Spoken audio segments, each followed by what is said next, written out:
Ça fait des mois qu'on attend une récession suivant la hausse du taux directeur, mais pourtant, ça tarde. Puis, en particulier, lorsqu'on regarde les chiffres, on voit vraiment qu'aux États-Unis, il y a un écart par rapport au reste du monde entier. Parce qu'actuellement, la croissance américaine est vraiment plus accélérée qu'il y a même des pays en émergence comme l'Inde. Puis, la semaine dernière, on a eu des données, puis ce tweet-là m'a fait sourire.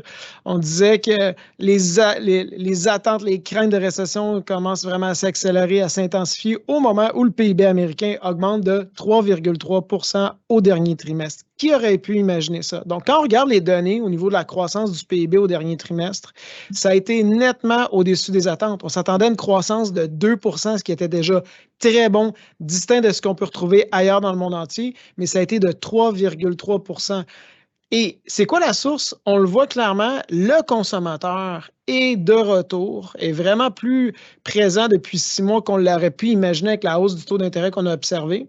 On voit que les dépenses du gouvernement tendent à réduire et aussi l'exportation, puis le secteur des activités d'investissement des entreprises est toujours au rendez-vous, à la surprise de plusieurs personnes.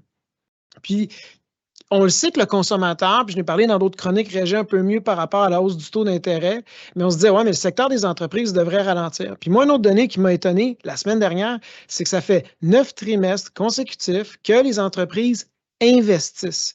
Et ça nous permet d'avoir une vision à moyen terme qui est un peu plus optimiste. Parce que lorsque le chef des finances, les présidents et directeurs généraux des grandes sociétés ou de PME décident de vraiment prendre leur liquidité ou d'effectuer des emprunts pour investir dans l'avenir, que ce soit dans les nouvelles manufactures, etc., bien, ça démontre quand même un engagement de la part de ces entrepreneurs-là d'avoir une vision qui est optimiste dans leur secteur d'activité. Ça n'a pas l'air d'être limité à leur propre secteur d'activité parce que de manière générale, il y a vraiment une belle cadence de ce côté-là.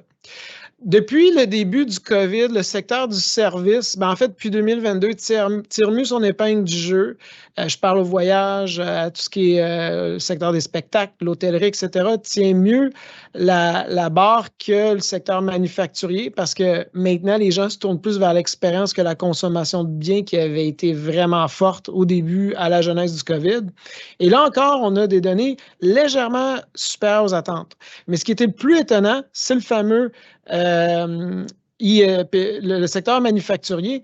On s'attendait à une contraction encore parce qu'on voit que les gens consomment moins de biens par rapport aux services.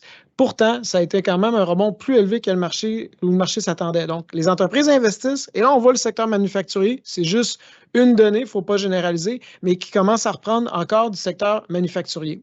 Donc, les entreprises investissent. La vigueur des entreprises est quand même bonne par rapport à ce qu'on s'attendait. Maintenant, le consommateur, il est robuste pour diverses raisons. On en a parlé dans d'autres chroniques, mais surtout parce qu'il gagne bien sa vie. Si on regarde le taux de chômage aux États-Unis, il est en bas de 4 il est à 3,7 Donc, même si le taux montait jusqu'à, disons, 5 on serait encore dans un environnement qui pourrait être considéré plein emploi. Et malgré que l'inflation a été très élevée, si on regarde le PIB réel par habitant, après inflation est nettement supérieur à ce qu'il était en 2019. Donc, quand on regarde toutes ces données, on peut comprendre pourquoi que les États-Unis sont vraiment une exception, parce que ce n'est pas tous les consommateurs qui réagissent de la même manière aux hausses de taux d'intérêt, mais aux États-Unis, c'est particulier parce qu'on voit vraiment un dynamisme économique jusqu'à présent qui est vraiment au-dessus des attentes. Je vous remercie.